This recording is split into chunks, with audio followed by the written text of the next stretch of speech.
네, 이번 주 슈퍼위크를 맞아서 연준을 비롯한 대부분 다른 국가들의 중앙은행들이 물가를 잡기 위해서 금리를 올렸습니다. 이에 따라서 지난 20년 동안 이 저금리와 저물가 무서운 줄 모르고 썼던 빚의 복수가 본격적으로 시작되고 있는데요. 우리나라도 상당히 부채가 많은 국가 중에 하나로 분류가 되죠. 이에 따라서 과연 우리나라의 국가 신용 등급은 어떻게 될 것인지 오늘은 이 사안에 대해서 한국경제신문의 한상춘 논설위원과 이야기 나눠보도록 하겠습니다. 어서 오세요. 네, 안녕하십니까? 자, 이번 주에는 무려 13개의 중앙은행 회의가 열리는 이른바 슈퍼위크였는데요. 대다수 다 발표되지 않았습니까? 네, 사실 우리 오늘 뒷정면을 이렇게 보면 바이든 대통령과 윤석열 대통령 간의 유엔 총회에서 스탠딩 회담, 여러 가지 이제 회담의 성격에 대해서 여러 개 많이 많은 것 같아요. 네. 네, 여러 가지 좀 파장이 있는 것 같아요. 그래서 우리 대한민국 국민으로서 국격이라든가 경제적 측면에서는 국가 신용 등급 이런 것이 이제 이렇게 한번 생각해 보게 되는 타입인데요. 금리가 많이 오르고 있죠. 그래서 이번 주에는 이제 세계 13개 중앙은행의 금리 인상 여부를 결정하는 중앙회의. 그래서 지금 말씀대로 슈퍼 위크다. 예. 그리고 22일에는 어제죠. 그 20일에는 사실 13개 중에서 11개 중앙은행이 그 금리를 결정하는 이런 슈퍼 데이를 가졌죠. 그렇죠. 마무리됐습니다. 한번 이번 주와 올해 들어서 전 세계적으로 금리 인상 추세를 한번 점검해 보도록 하겠습니다. 일단 이번 주에 13개 중앙은행이죠. 중국의 인민은행과 일본은행을 제외하고는 대부분 다 금리를 올렸다 이렇게 보겠습니다. 페드 금리 인상 소식은 뭐 시청자 여러분도 잘 아실 거로 생각하고요. 이번 주에 그 스위스 중앙은행의 금리 인상 여부가 굉장히 주목된다. 왜냐? 유럽의 마이너스 금리 시대가 종료되는 의미를 갖고 있기 때문에. 근데 스위스 중앙은행도 자이언트 스텝 0.75%를 올려서 마이너스 금리를 끝으로 스위스 것으로 유럽의 마이너스 금리 시대가 종료됐습니다. 아마 국제금리 시장에서는 커다란 회의다 이렇게 보이겠습니다. 그래서 세계에서 유일하게 지금 마이너스 금리를 유지하는 국가가 일본이다 이렇게 보이겠습니다. 그래서 그렇다의 고집으로 마이너스 금리를 계속해서 유지하고 있는데요. 실질적으로 보면은 금리라든가 이런 측면은 저금리를 그대로 유지했습니다는 어제 일본이 그 엔저를 더 이상 막기 위해서 적극적으로 엔화 개입을 한 상태거든요. 그렇죠. 그런 점을 감안할 때는 사실 금리 자체는 올리지 않았습니다는 마이너스 금리를 유지하고 있습니다는 긴축의 모습을 보였다 이렇게 보겠습니다. 시장 개입은 달러 소진 개입이니까 긴축의 모습이다 이렇게 보겠습니다. 또 한 가지 특징은 지금은 기준금리가 갑작스레 올라가다 보니까 시장에서 더 깜짝 놀라는 겁니다. 깜짝 놀라니까 채권을 내다 팔게 되는 거거든요. 채권을 내다 팔면 채권 가격 떨어지고 시장 금리는 더 올라간다. 그래서 우리가 얘기하는 파월 스쿼트 현상이 발생하고 있다. 그래서 시청자분들이 기준금리 인상하는 데 비해서 시장 금리 더 많이 올라간다. 이렇게 보실 수 있습니다. 그래서 이번 주 중에 상징선은 많이 깨지 않느냐, 다 깨졌죠. 그래서 미국의 2년물이 4.0 돌파해서 오늘 4.1까지 가고 있고요. 그 다음에 지금 여기 나오고 있죠. 우리 정영욱 PD께서 이렇게 발빠르게 보여주시고 있습니다는 10년물 국채금리도 3.5를 뚫어서 지금 3.7까지 가고 있습니다. 그래서 시장 금리가 더 빨리 올라가는 모습을 보이고 있다 이렇게 보이겠습니다. 그리고 지금 금리가 가장 많이 올라가는 게 뭔지 아십니까? 전 세계적으로 담보 능력이 부족한 저소득층의 고부채 이런 계층들의 주택 담보 금리가 빠르게 올라가고 있습니다. 네. 아마 상승 속도로 본다면 저소득층의 고부채의 사실 그 계층에 이 사람들 같은 경우는 지금 상태에서는 많이 그 여러 가지 혜택을 줘야 되거든요. 근데 가장 빨리 올라간다. 그래서 집값이 이렇게 어제도 말씀드렸다시피 떨어지는 배경이다 이렇게 보겠습니다. 자, 이번 주는 정리되었습니다는 올해 들어서는 어떨까 하는 측면에서 보면 세계에서 금리적인 측면에서 상징성이 있는 국가들, 국제금리 영향력이 있는 국가들 보통 한 80개국 정도 층되거든요. 전 세계 국가들은 200개가 넘습니다는 그래도 금리를 올 때 조금이라도 관심이 있는 외신이라든가 관심 있는 국가가 한 80개국이 되는데요. 올해 들어서 이 80개국 중에서 무려 70개국이 지금 금리를 올렸다 이렇게 보게 됐습니다. 그래서 이번 주에 그 슈퍼 위크를 마지막으로 해서 지난 20년 동안 저금리, 저물가 시대가 종료가 되고 고물가, 고금리 시대에 접어들었다 하는 이런 국제금리 시장의 평가도 나온다 하는 측면에서 상당히 주목되는 한 주였다 이렇게 보겠습니다. 어제는 원달러 환율이 우려했던 1,400원, 그러니까 강대쉬 라인마저 뚫렸는데요. 이렇다 보니까 외국인 자금이 이탈될 가능성이 높아지면서 악순환고리가 다시 형성되는 거 아닌가 우려도 커졌습니다. 이 부분도 짚어주시죠. 가장 이제 우리 정책 당국자뿐만 아니라 주식 투자자 입장에서도 지금 가장 이렇게 네. 고민하는 사항이 아닐까 생각하는데요. 지금 세계적으로 인플레를 잡기 위해서 금리를 올리다 보니까 시장에서 여러 시장에 미치는데요. 20년 동안 저금리 이체다 보니까 모든 시장이 다 영향을 미치고 있다. 주식도 떨어지고 채권 가격도 떨어지고 집값도 떨어지고 그다음에 이런 측면에서 왜 이런 현상이 발생하냐면 미국이 인플레를 수출하기 위해서 달러 강세를 유도하다 보니까 다른 국가들은 자국 통화 약세, 물가 급등에서 걸린 군비파 성격을 갖고 있기 때문에 그렇다고 보겠습니다. 그러다 보니까 다른 국가의 통화들은 전부 그동안 상징선이 다 깨지고 있죠. 일본 같은 경우에는 그로타 라인 깨졌죠. 미스터 엔 라인 깨졌죠. 다들 아실 겁니다. 프라자 라인 깨졌죠. 중국도 보치선 깨졌죠. 유럽도 페르티 가격 깨졌죠. 네. 그다음에 영국의 파운드 소로스 라인 깨졌죠. 그리고 마지막 남은 것이 깡드시 라인이었었는데요. 깡드시 라인은 1,400원 선이다 이렇게 보겠습니다. 이게 마지막으로 어제 깨졌습니다. 깨지다 보니까 시청자분에서 가장 관심은 자, 환율이 급등하면 외국 자본 입장에서 환차손이니까 자금 이탈 간의 악순환고리 요게 이제 하는데요. 이거는 아시겠습니다는 우리나라의 나중에 외환보유고 사정을 드리겠습니다는 1997년 사항은 아니다. 자막을 돌려주시기 바랍니다. 그리고 또 한 가지는 사실 지금 상태에서 자, 외국 자본과 원달러 환율 급등 간의 악순환고리가 형성되지 않으면 우리가 일부에서 우려하는 어제도 환율이 1,400원 넘지가 외환위기에 대해서 굉장히 많이들 얘기를 하는 것 같아요. 네. 근데 외환위기 가능성은 나중에 우리의 외환보고 사정을 해서 말씀드리겠습니다는 1997년 상황은 다르다 이렇게 보겠습니다. 자, 우리 정책당국에서 그동안 환율이 급등하는 것이 외부 요인 탓이고 미국의 페드의 금리 인상과 달러 강세 탓이 우리 내부적으로 문제가 없다 하는 반면에 한국경제TV를 통해서는 자, 원화가 이렇게 똑같은 공통적 사항에 대해서 가장 원화 절합하기 큰 게 뭔가 하는 측면에서는 우리 내부적 요인이 많다는 것을 지적해 드렸습니다. 그런 측면에서 우리 내부적으로 내부 문제는 내부적으로 풀어가야 되니까 자, 무역 적자 관리, 그다음에 국민연금의 해외 투자가 이 문제가 된다. 국민의 노후에 이렇게 자금 가지고 해외 투자한다는 것은 문제가 있다는 측면에서 빨리 국민연금의 이사장을 국회 청문회가 없으니까 빨리 교체시키고 수장을 거쳐야 해야 여러 가지 정책적으로 나오는 거다는 측면에서 자, 국민연금의 해외 투자 수요 부분에 대해서 조절 좀 필요하다 하는 입장을 좀 말씀드렸는데요. 뒤늦게나마 한국은행과 국민연금 간의 통화 수합 문제를 체결했습니다. 그래서 영내 통화 수합 체결하라 하죠. 그런 측면에서는 이것을 좀 이렇게 확대해서 예를 들어서 시청자 여러분 한번 제가 말씀드리겠습니다. 우리나라가 이제 한국은행의 외환보유가 주무부서니까 한국은행과 삼성전자 간의 통화 수합정을 체결했더라면 원달러 환율이 어떤 모습을 보일까? 시청자 여러분 한번 판단해 보시기 바랍니다. 왜냐하면 지금 삼성전자의 신용등급이 네. 한국의 국가신용등급에 뛰어넘을 정도로 세계적으로 보면 우리 국가신용등급보다 높은 것이 삼성전자의 신용등급입니다.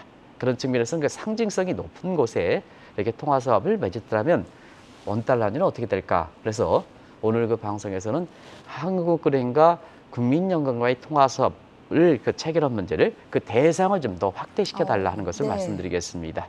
그래야 일부 국민분들이 가능성이 적은데도 불구하고 자꾸 환율이 올라갈 때문에 우려하는 외환위기, 제2의 외환위기에 대한 우려가 줄어든다는 걸 말씀드리겠습니다. 자, 세계 경제가 갑작스럽게 고금리 시대에 접어들고 있습니다. 가장 우려되는 부분은 부채가 아닐까 싶은데요. 네, 사실은 부채 문제에 대해서는 그동안 경고가 나왔습니다는 올해 3월 15일 이전까지 네. 미국의 기준금리가 얼마인지 아셨습니까? 제로 아니었어요? 제로였죠. 그러다 보니까 올해 3월까지입니다. 지금은 미국의 기준금리가 3% 넘고 미국의 그 2년물이 4% 넘고 미국의 10년물이 3.7% 났습니다는 올해 3월 중순까지 미국의 제로금리입니다. 제로금리. 네. 그러다 보니까 빈보른 거 썼죠. 그래서 우리가 지난 20년 동안 저물가 저금리 시대에서 빚의 무서움을 모르고 썼습니다. 그래서 빚의 무서움을 모르고 썼다 하는 것이 바로 DDS, 술을 드시면 뒤쪽에 행오버 현상이 나타난 것, 이렇게 숙취 현상이 나타난 것처럼 슈팅 현상입니다. 이게 이제 전문적인 용어로 부채 경감 환상에 걸려 있다. 자, 이게 금리가 낮다 보니까 내 부채 상환 능력에 관계없이 나는 부채 상환 능력이 10,000원인데 금리가 낮다 보니까 내 능력성을 10,000원 이상 빌리지 말아야 되는데 10만 원 빌린다, 이렇게 보여졌습니다. 이게 부채 경감 신드롬이다, 이렇게 보여졌습니다. 그래서 DDS는 공식 용어입니다. Debt Deflation Syndrome 해서 첫 이니셜이다, 이렇게 보여졌습니다. 그래서 지금은 20년 동안 저렇게 부채 환상, 경감 환상에 젖어서 20년 동안 이상 동안 저금리 국면이 되다 보니까 지금은 세계 부채요. 부채가 숫자가 의미가 없는 시대가 됐죠. 다들 위험수가 넘었죠. 네. 위험수가 넘는 상태에서 올해 3월 중순서부터 계속해서 금리를 올리다 보니까 빚에 그동안 우려했던 사항들에 나오는 모습이다. 그게 이제 유명한 마이클 루이스가 이 방송을 통해서도 이제 말씀드렸습니다는 리벤지 오브 뎁이라서 부채 복수가 본격적으로 시작되는 거죠. 그리고 IMF에서도 빚 상환 능력이 이렇게 제대로 조절되지 않으면 세계 경제가 연착륙되기 어렵다. 다시 말하면 경착륙된다. 최근에 연착륙과 경착륙 많이 나오죠. 그리고 IMF 자체도 주택의 하우징 크라이스 크랩 해서 대폭락 사태가 될 것이다. 그래서 금융과 그다음에 사실 그 주택 간의 실물 간의 복합 우령이 될 것이다 하는 측면을 이미 3년 2019년에 이렇게 봐서 그때도 한국경제TV에서 전해드렸습니다. 그런 상태에서 지금 루비니 교수가 SF 복합 위기라는 표현을 썼는데요. 이게 처음 얘기한 게 아닙니다. 왜냐하면 2009년 IMF에서도 얘기했던 사항입니다. 일부 언론에서 처음 얘기했다 하는데 그렇진 않습니다. 네. 2019년에 IMF에서도 지금 빚의 복수에 대해서 얘기하면서 주택가격과 금융위기를 동시에 가져가는, 그래서 미리 좀 조정해달라 하는 이런 쪽의 복합 우려를 얘기했는데요. 이걸 루비니 교수가 딱 말만 바꿨습니다. 지금의 경기 상황에 맞춰서 스태그플레이션, 경기 침체, 물가가 오르는 이 현상과 그다음에 이렇게 빚하면 2008년 상기 오는 것 마찬가지로 파이낸셜 크라이시스 해서 이것이 같이 였는다. 그래서 스태그플레이션 플러스 파이낸셜 크라이시스, SF 복합 위기, 이런 얘기가 나오는데요.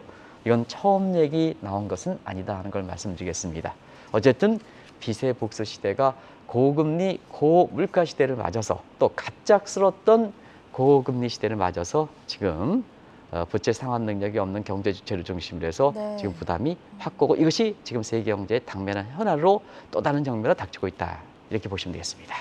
말씀해 주신 대로 갑작스럽게 고금리 시대에 접어들다 보니까 이 시중 자금은 신용 경색이 우려될 정도로 어렵다고 하던데 왜 이런 현상이 나타나는 겁니까? 사실은 금리를 올렸지 네. 뭐 이렇게 그 미국이라든가 해서 QT를 통해서 자금이 이렇게 시중에 환수되는 것은 지금 초보적 단계거든요. 근데 지금은 이렇게 스타트업이라든가 네. 그다음에 부동산에 우리 정종태 편집국장이 굉장히 훌륭하신 분인데요. 굉장히 한국경제신문에 최근에 부동산 PF 관련해서 자금주를 안 주다 보니까 네. 이 부실화가 한국경제에 굉장히 큰 문제가 돼 있다 해서 국내 언론에서 처음으로 탑뉴스로 지금 계속 다루고 있습니다. 크게 보도가 됐었죠. 굉장히 한국경제 문제가 될 겁니다. 네. 지금 이렇게 보면 그런 상태에서 왜 이게 자금은 실질적으로 많이 이렇게 중앙에서 흡수하지 않았는데 왜 시중의 자금들은 스타트업에도 빙하기다 할 만다, 부동산 피해도 빙하기다 할 만큼 이렇게 시중 자금이 급격히 위축되는 데는 이 네 가지 공포 때문에 그렇다, 이렇게 보겠습니다. 네 가지 공포를 한번 보겠습니다. 일단 페드 공포죠. 이건 뭐 시청자 여러분 다 아시겠습니다는 페드 공포입니다. 그래서 외국인 자본이 갑작스럽게 국내에 들어온 것을 딱 멈추고 서든 스탑, 그리고 자금 이탈되는 게 아니야, 그런 조짐이 나오고 있죠. 그런 상태에서 페드의 공포 때문에 한국의 외환위기 문제가 나오고 있다고 볼 수 있습니다. 또 한은도 똑같이 쫓아가죠. 먼저 갔고, 그래서 한은의 금리 공포, BOK 금리 공포입니다. 아시겠습니다는 BOK 금리 공포다 보니까 엔티 머니 무브 현상이 되죠. 채권과 부동산에 증시에 자금 안 들어갑니다. 네. 은행 예금 쪽으로 들어가는 거죠. 이게 영무브 현상이다. 엔타이 머니 무브 현상이다. 시중 자금 더 어렵는 거죠. 그리고 뭐냐? 마진콜 공포입니다. 지금 세계적으로 부도 사태가 많죠. 한국도 지금 부도가 많죠. 이러다 보니까 자, 부도의 전제 조건은 마진콜 공포거든요. 자금 움츠려이죠. 디레버리지 공포죠. 자금 흡수이죠. 자, 저는 것께서도 지금 뭐냐? 갑작스럽게 내가 돈을 저금된 상태에 이 정도면 되겠다 하는데 지금 금리가 올라갔지 않습니까? 네. 그러면 다른데 딱 해서 투자 자금 기존에 투자했던 것을 전부 팔아가지고 더 고금리 시대에 맞게끔 내가 이걸 버티기 위해서는 뭐냐? 돈을 더 가져가야죠. 그렇죠. 이게 마진칼 공포입니다. 그리고 앞으로 더 불확실하니까 현금을 더 많이 갖고 있어야죠. 이게 디스호딩 공포다. 미래가 불확실하니까 내가 시중에서 이렇게 활동적으로 자금을 쓰는 게 아니라 그걸 벽장 속에 가둔다. 네. 디스호딩 공포입니다. 호딩, 디스호딩 해서 그래서 우리나라의 그 시중의 유동성 자금은 우리뿐만 아니라 전 세계적으로 보면 갑작스럽게 올해 3월까지 제로금리가 지금은 금리 얼마 6개월 만에 고금리가 되다 보니까 사실 기준금리 이상으로 시중의 자금의 유동성 문제가 진짜 빙하기다. PF, 부실화, 공포화 이렇게 될 만큼 이런 현상이 발생하고 있다 이렇게 보게 됐습니다. 그런 과정에서 우리가 수축사회가 얘기했던 겁니다. 시중 유동성이 말라버리다 보니까 결국 주식도 떨어지고 채권도 떨어지고 부동산도 떨어지고 비트코인도 다 자산이 떨어진다. 그러면 수축자산을 만든다. 수축자산을 만들면 소비가 감소하고 결국 경기 침체가 되지 않느냐. 우리뿐만 아니라 내년에 월드뱅크라든가 이런 데에서는 지금 인플레 잡다간 경기마저 침체해서 내년에는 디플레가 나오지 않습니까? 디플레 얘기 나오는 것도 바로 그런 측면에서 이해될 수 있다 하는 것을 말씀드리겠습니다.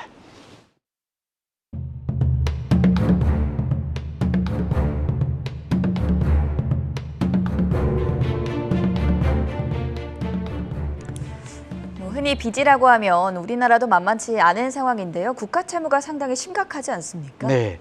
그래서 마이클 루비스가 빚의 그 복수의 시대가 경계했다 하는 것이 문재인 정부 출범 직전이 2016년이거든요. 네. 한국경제TV를 통해서는 부채를 관리해야 된다. 앞으로 그때 당시에는 제로금리지만 앞으로 금리가 올라가면 가장 큰 게 국가의 부채 이자 부담이 증가하는 거다 하는 측면에서 이걸 관리할 필요가 있다 하는데요.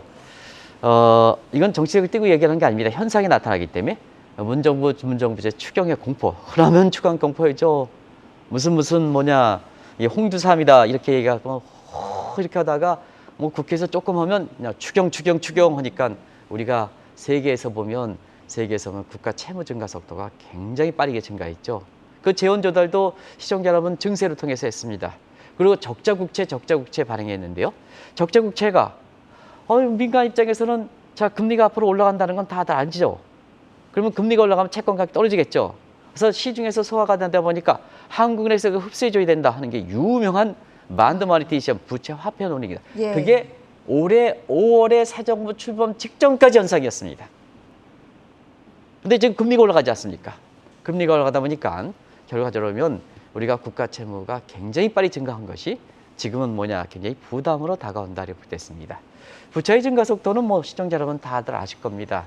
저 내용이고요. 근데 문제는 지금 상태에서 새로운 게 있습니다. 국가 채무가 지금은 민간 채무가 가뜩이나 많은데 민간 채무 부채 부도로 전이 되는 현상이 나타나고 있습니다. 그게 유명한 Credit to GDP 갭이라고 해서 신용갭입니다. 이 신용갭 형사가 1972년 이후로 한국은행에서 금융안정보고서로 보면 가장 최고 수준으로 나타나거든요. 지금 국가 채무가 민간 채무로 가뜩이나 많은 민간 채무로 전이되는 현상이 나타나고 있다 이렇게 됐습니다. 그리고 또 한 가지는 국가 채무 재정 적자가 무역 적자와 쌍둥이 적자하는 이건 미국의 쌍둥이 적자입니다. 선진국형으로 나타나고 있다. 네. 여기에 사실상 뭐냐 이전 정부에서 국가 채무라든가 뭔가 해서 이게 미리미리 해야 되는데 이건 막 썼거든요. 그러다 보니까 이와 같은 현상에서 고금리와 맞물리다 보니까 결과적으로 뭐냐 오랜만에 국가 신용등급 얘기를 아마 들으실 겁니다. 많은 사람들이 국가 신용등급을 지금 얘기하지 않고 있는데요. 제 3대 평가사의 신용등급 정례평가가 다음 달로 닥칩니다. 다음 달에서 됩니다.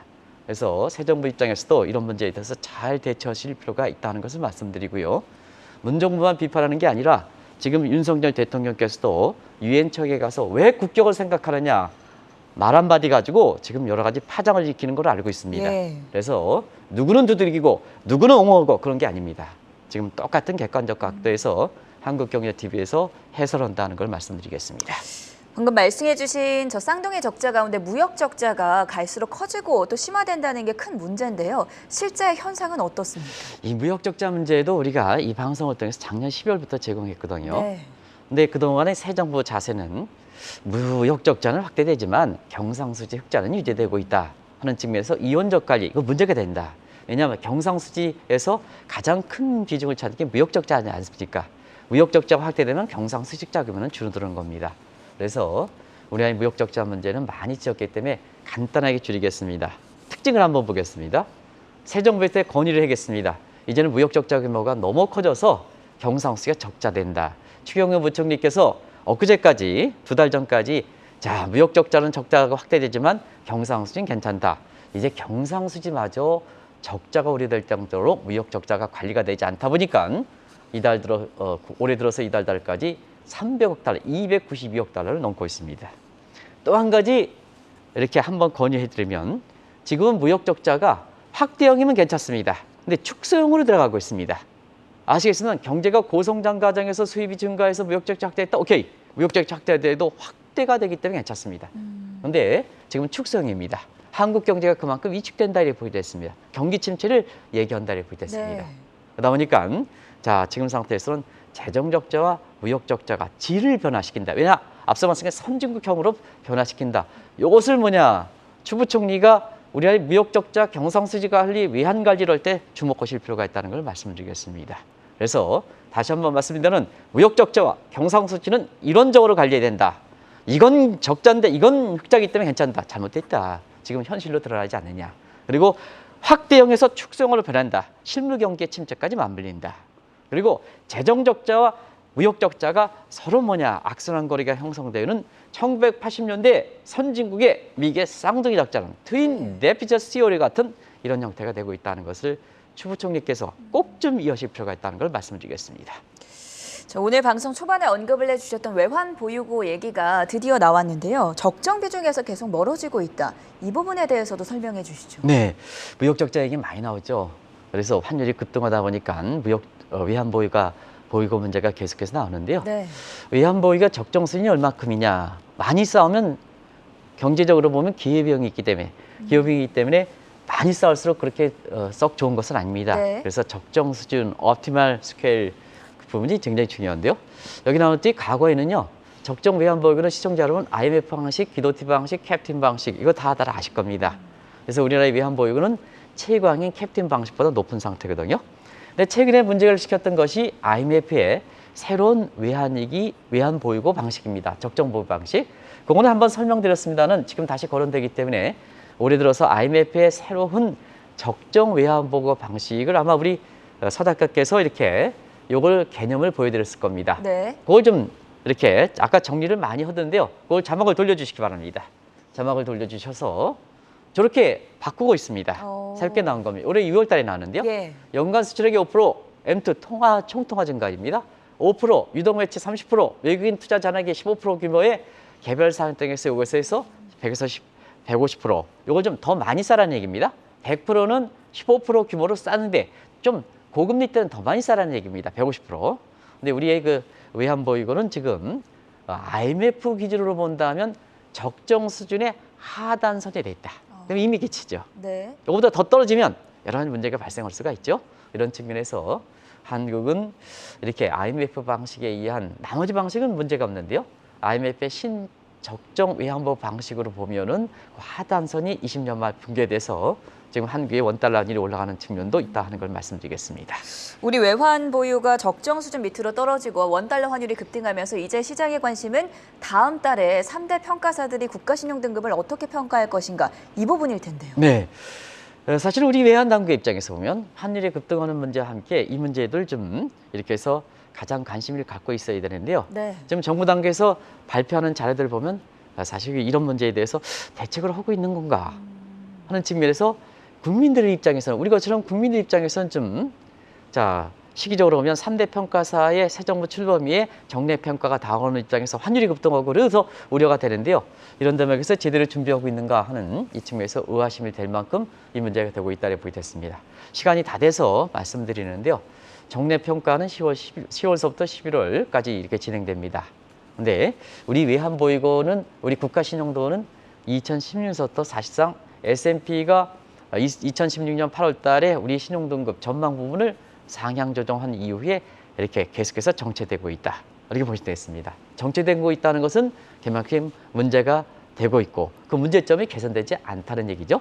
그래서 정부 당국에서 뒤늦게 한은과 이렇게 국민연금 간에 이렇게 통화사업종 체결하는 것 마찬가지로 이 문제도 좀 이렇게 이번에 유엔청에서 관련된 스텝이 많이 가면 네. 왜 대통령만 쫓아다니지 마시고요.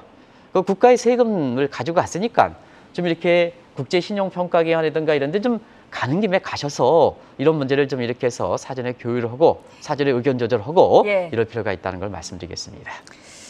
갑작스럽게 고금리 시대에 접어들면서 빚의 복수, 부채의 복수 우려가 커지고 있습니다. 이를 종합적으로 판단을 해봤을 때 과연 대한민국의 국가 신용 등급 다음 달 3대 평가사들이 어떻게 평가할지 관심을 가져보자라는 조언까지 들어봤고요. 지금까지 한국경제신문의 한상춘 논설위원이었습니다. 대단히 고맙습니다. 네, 고맙습니다.